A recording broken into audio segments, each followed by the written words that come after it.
X cross y cross z मतलब क्या हो जाएगा, x dot z y vector minus x dot y z vector.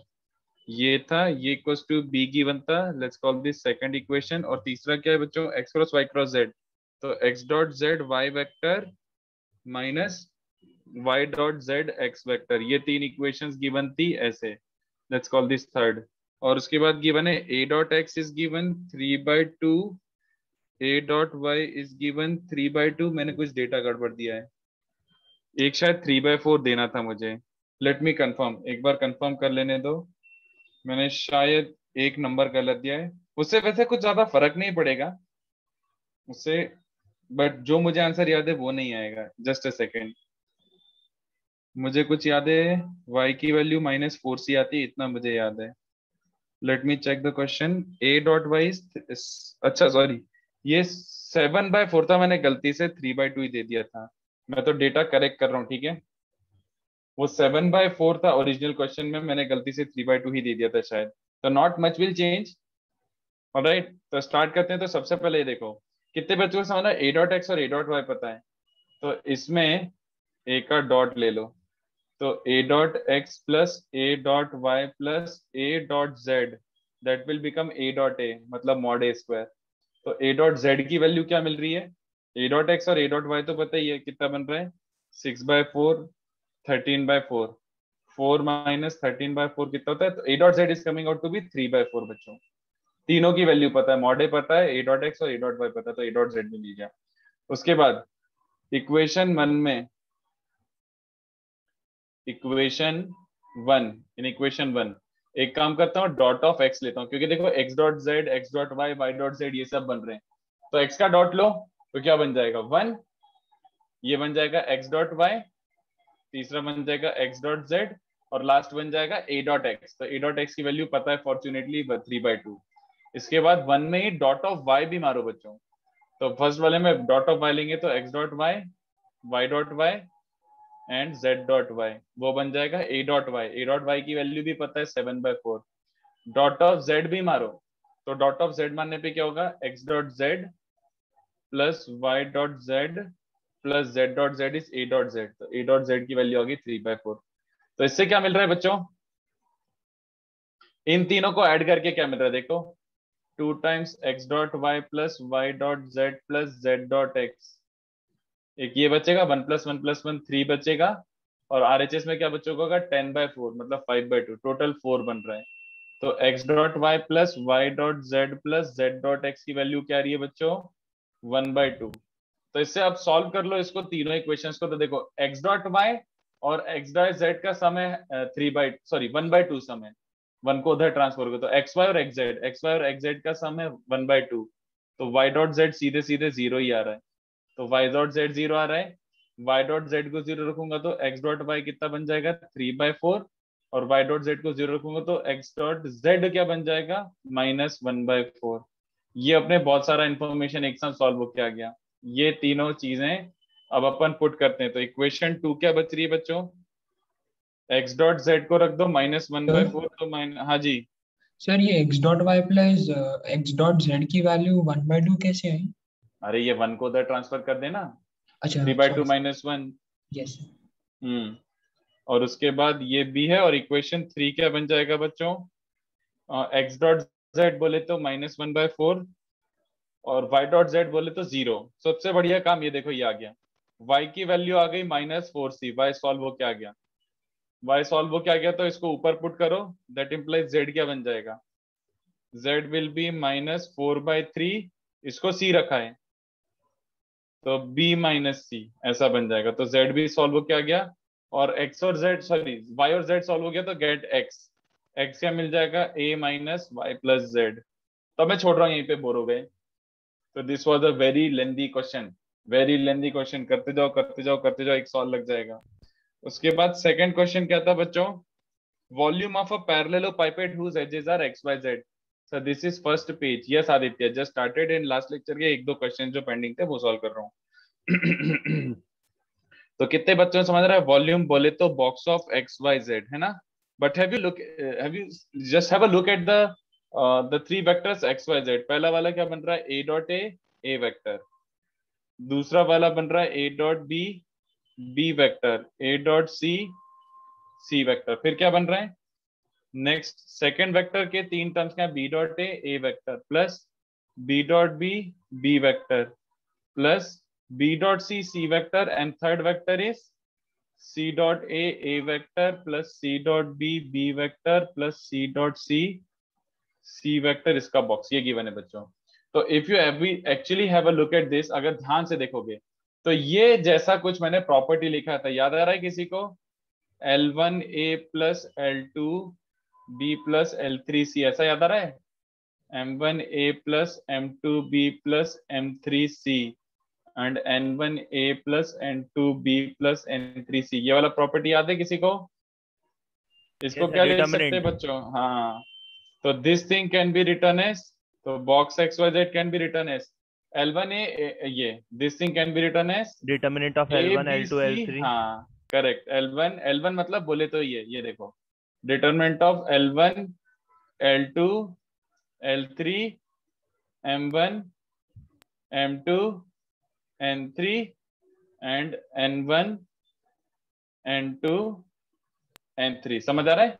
yes, ये बन रहा है। और अगर किसी को समझ आ रहा हो तो ये खुद कितने बच्चों समझ रहे हैं, this itself is ABC into ABC, है ना? देखो A dot A dot B A dot C B dot A B dot B B dot C, simple. तो इसका मतलब क्या बन गया, box of XYZ was originally box of ABC का क्यूब, एक्चुअली ये था। तो अपन को उतनी मेहनत नहीं करनी थी कि सच में सारे डॉट प्रोडक्ट निकाल के सारे वेक्टर निकाल के XYZ फिर वॉल्यूम निकाल रहा है, एक्चुअली ABC का क्यूब है। तो ABC का बॉक्स क्या निकल रहा है, दैट डिटरमिनेंट, A वेक्टर क्या है 2 1 3, B वेक्टर क्या है 1 2 3 और C वेक्टर क्या बन रहा है 3 4 एंड -2। तो ये क्या बन रहा है, ये वैल्यू निकाल लेते हैं, इसका क्यूब कर देंगे तो what do we get, 2 times -4 -12, 2 times -4 -12 तो -16, -1 टाइम्स -2 -9 प्लस 3 टाइम्स 4 -6 -2, तो कितना बन रहा है ये -32 प्लस 11 -6, तो कितना बन रहा है पता नहीं, काफी जहरीला बन रहा है। तो 27 -27। हाँ -27, तो वो मॉड लेना है ऑफकोर्स, उसका मॉड्यूलस ले लेना, तो -27 का क्यूब ऐसा आंसर बन रहा है, माइनस नहीं प्लस, वॉल्यूम है ना, हाँ सर, वॉल्यूम है तो पॉजिटिव ही ले लेना 27 का क्यूब। तो ये हो गया नेक्स्ट वाला क्वेश्चन। तो these were pretty good questions, I don't think और कुछ पेंडिंग है, बाकी सब तो अपना सॉल्व हो गया था। तो आगे बढ़े बच्चों? Yes sir. चलो ठीक है, तो लास्ट लेक्चर तक अपन ने डायरेक्शन कोसाइंस वगैरह खेला था। चलो ठीक है, तो एक बार जस्ट वहीं से कंटिन्यू कर रहे हैं। तो डायरेक्शन कोसाइंस का क्या फंडा था बच्चों? अपना सबसे पहले फंडा अपन ने ये डिराइव करा था, direction cosines are coefficients of a unit vector और components of a unit vector, जो तुम्हें पसंद है। यूनिट वेक्टर के जो XYZ के कोफिशिएंट होते हैं उनको बोलता है डायरेक्शन कोसाइंस। और ये भी मैंने सिखाया था कि इफ वी से a line has direction cosines LMN, अगर लाइन के डायरेक्शन कोसाइंस LMN है, देन कितने बच्चों का L square plus M square plus N square is equal to 1 sir। नहीं, वो तो रिजल्ट था, बट मैं बोला था it is same as saying line is parallel to Li cap हाँ plus हाँ, Mj cap। ये अपन ने ऐसे करके अपन ने बोल दिया था कि that data is also written like this, कि एक वेक्टर के पैरेलल एक लाइन, तो इट इज सेम एज कि उसके डायरेक्शन कोसाइंस LMN है, ठीक है। तो अपन ने यहाँ तक क्लास लेक्चर एस्टैब्लिश कर लिया था, बट अपन को देखो नेक्स्ट पार्ट क्या है, अपना नेक्स्ट पार्ट है डायरेक्शन रेशियोज। तो पहले डायरेक्शन सुनना, रेशियोज क्या होता है जरा सोच के बताओ। जस्ट इमेजिन इट, एक लाइन है और मैंने बोला इस यूनिट वेक्टर के पैरेलल है, क्योंकि डायरेक्शन कोसाइंस मतलब यूनिट वेक्टर। तो एक बात बताओ, अगर मैं बोल दूं ये लाइन इस यूनिट वेक्टर के पैरेलल है, बट कोई और बोले कि सर इसके पैरेलल भी तो है, तो क्या वो गलत है? नो सर, राइट है वो भी, है ना। किसी ने बोला सर इसके भी पैरेलल है, इनफिनाइट लाइन। तो कितने बच्चों को समझ आ रहा है कि क्या मुझे अगर डायरेक्शन डिफाइन करना है लाइन का, अगर मुझे लाइन का डायरेक्शन डिफाइन करना है, तो क्या जरूरी है मैं उसको यूनिट वेक्टर से कंपेयर करूं, यूनिट वेक्टर के पैरेलल बोलूं? No sir. है ना, बात समझ आती है बच्चों? अगर मैं ये बोलता हूं कि भैया इस वेक्टर के पैरेलल है, अगर मैं ये बोलता हूं इस वेक्टर के पैरेलल है, देन चल जाएगा ना। कितने बच्चों समझा कि I don't have to write, इसका यूनिट वेक्टर क्यों बनाऊं मैं, इसके पैरेलल बोलूं चाहे इसके पैरेलल बोलूं, बात तो सेम है। Yes sir. तो कितने बच्चों में समझ रहा है कि डायरेक्शन कोसाइन सेज थोड़ा सा अपन को रेस्ट्रिक्ट कर रहा है। Direction cosine, what is the restriction, direction cosine says कि यार अपन को हमेशा एक यूनिट वेक्टर के पैरेलल रखना है। कोई जरूरी नहीं है। इवन इफ अ लाइन, मतलब नहीं, ये चलो बाद में स्टैब्लिश करता हूं। तो what I am trying to say कि यूनिट वेक्टर जरूरी नहीं है, वेक्टर ही दे दो तब भी चल जाएगा। तो वेक्टर के लिए अपन क्या करते हैं, ध्यान से देखो, what do we do for vector. अपन पहले डायरेक्शन रेशियोज डिफाइन करते हैं, तीन टर्म्स। डायरेक्शन रेशियोज क्या होते हैं, direction ratios are three terms which are directly proportional to direction cosines। Direction cosines के डायरेक्टली प्रोपोर्शनल तीन जो टर्म्स होंगी डायरेक्शन कोसाइंस के प्रोपोर्शनल तीन टर्म्स, उन्हीं को डायरेक्शन रेशियोज बोलेंगे। That is if direction cosines आपको दिए हुए हैं LMN, मतलब यूनिट वेक्टर के जो कोफिशिएंट्स दिए हुए हैं, देन डायरेक्शन रेशियोज को आप क्या ले सकते हो, DR। डायरेक्शन रेशियोज में ऐसे DR करके नोटिफाई करूंगा। Direction ratios are given by lambda L, lambda M, lambda N। Alright, तुम्हारे अपनी मर्जी का लैम्डा चूज कर लो, अपनी मर्जी का कांस्टेंट मल्टीप्लाई कर लो। तो जैसे फॉर एग्जांपल किसी ने बोला है डायरेक्शन कोसाइंस है 1/√3, 1/√3, 1/√3, ठीक है, यूनिट वेक्टर के जो कोफिशिएंट्स होते हैं। तो डायरेक्शन रेशियोज क्या ले सकते हो, आपने इसको सबसे गंदा टर्म क्या आपको इसमें गंदा टर्म क्या लग रहा है, √3 ना, √3 सर। तो √3 से मल्टीप्लाई कर दो, चलेगा क्या, ये यस परफेक्ट है। सर। किसी को लगा सर मेरे को 1 पसंद नहीं है, तो पूरे में एक काम करो 2 का मल्टीप्लाई कर दो, ये भी चल जाएगा। समझ पा रहे हो, डॉट डॉट डॉट। किसी को चाहिए सर मुझे पॉजिटिव नंबर्स पसंद नहीं आते, मुझे नेगेटिव टर्म से इन्फेचुएशन है, तो ये भी ले लो। कितने बच्चों में समझ आ रहा है, ये सारे के सारे डायरेक्शन रेशियोज हैं। All of these are direction ratios. Alright, all of these are direction ratios. Yes sir. Okay, तो एक्चुअली क्रक्स ऑफ डिस्कशन क्या है बच्चों, देखो अभी मैंने सिखाया था कि अगर कोई बोलता है लाइन के डायरेक्शन कोसाइंस LMN है, that means line is parallel to this unit vector, parallel to the unit vector LIMJNK। But अभी हमने सोचा कि अबे लाइन की डायरेक्शन दे रहे हो तो यूनिट वेक्टर की क्या जरूरत है, यूनिट वेक्टर की क्या जरूरत है। तो आप Yes, ध्यान से sir. देखो, उसी के लिए अपन ने डायरेक्शन रेशियोज डिफाइन करा। तो मैं समझ आ रहा है, लैम्डा से मल्टीप्लाई करना मतलब उसको यूनिट से हटा देना, this is not a unit vector anymore, है ना। Yes sir. तो सबसे पहले क्रक्स ऑफ डिस्कशन लिख देता हूँ। क्रक्स ऑफ डिस्कशन ये रहा, इफ वी से लाइन, अब एक्चुअली यूज डायरेक्शन रेशियोज का ही करेंगे, that is easier to use. If we say line has direction ratios ABC, जैसे इसको यूजुअली डिनोट करते हैं इससे, these are denoted as ABC, उसको LMN और इसको ABC ऐसे बोलते हैं।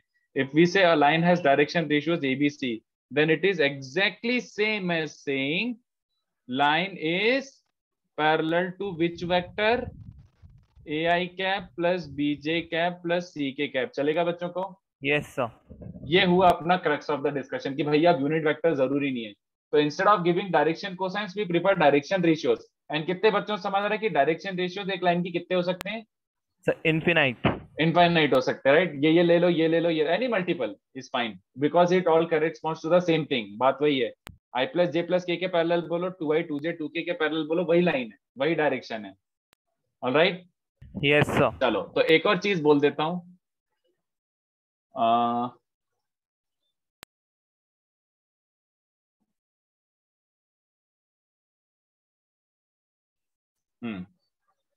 तो ये इक्विवेलेंट हो गया। तो अब ध्यान से देखो, ये सबसे इंपॉर्टेंट है, ये वाला याद रखना, this analysis you must memorise. क्या बोलना चाह रहा हूं मैं, what are the direction ratios of line joining two fixed points. एक फिक्स पॉइंट है x1 y1 z1 एंड दूसरा फिक्स पॉइंट है x2 y2 z2। तो अगर एक लाइन इन दोनों पॉइंट से पास हो रही है तो मैं इसके डायरेक्शन रेशियोज बोल सकता हूँ क्या। यस सर, पहले इनका बोलो। वेक्टर निकालेंगे और फिर कौन सा, सर इन दोनों पॉइंट्स को ज्वाइन करता हुआ वेक्टर। तो वो बोल ही दो ना, इतना सोच कर रहे हो। हाँ sir, x2 minus x1 i cap बस प्लस y2 माइनस। बस, super, very good, very good. समझ आया बच्चों को, देखो ना, direction ratios of line joining two points, समझ आया। अगर तुम्हें डायरेक्शन रेशियो चाहिए मतलब इस लाइन के अलोंग या फिर इस लाइन के पैरेलल एक वेक्टर बना दो, कितने बच्चों को समझ रहा है? अबे यही वेक्टर ले लो ना, if you have 2 points then यही वाला vector is good enough, x2 minus x1 i cap, y2 minus y1 j cap, z2 minus z1 k cap. बच्चों यस सर। खत्म, खत्म। तो ये हो गया अपना इंपॉर्टेंट वाला पार्ट। ये सबसे इंपॉर्टेंट है, रेड वाला और ये पिंक वाला। कॉपी दिस, रेड और पिंक वाला सबसे इंपॉर्टेंट पार्ट है, तो इसको कॉपी करो। रेड और पिंक वाला सबसे इंपॉर्टेंट पॉइंट्स हैं, ये कॉपी करो।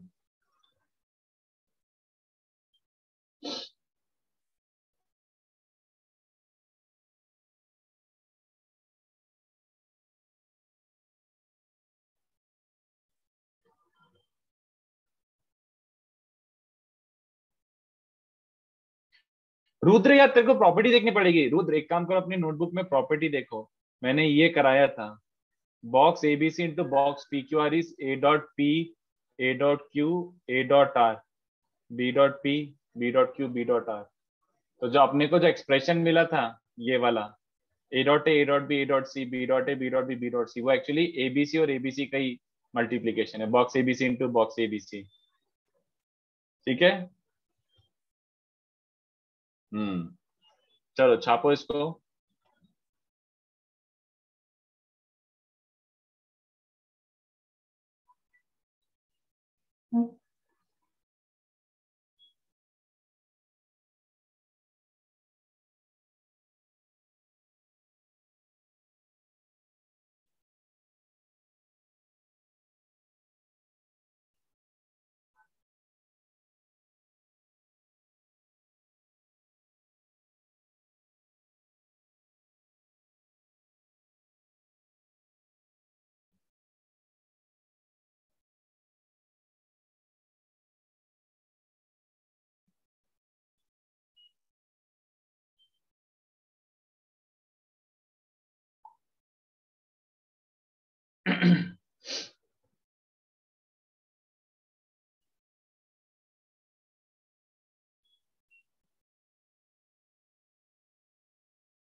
तो डायरेक्शन कोसाइंस गिवन है, तो डायरेक्शन रेशियोज कैसे निकालते हो?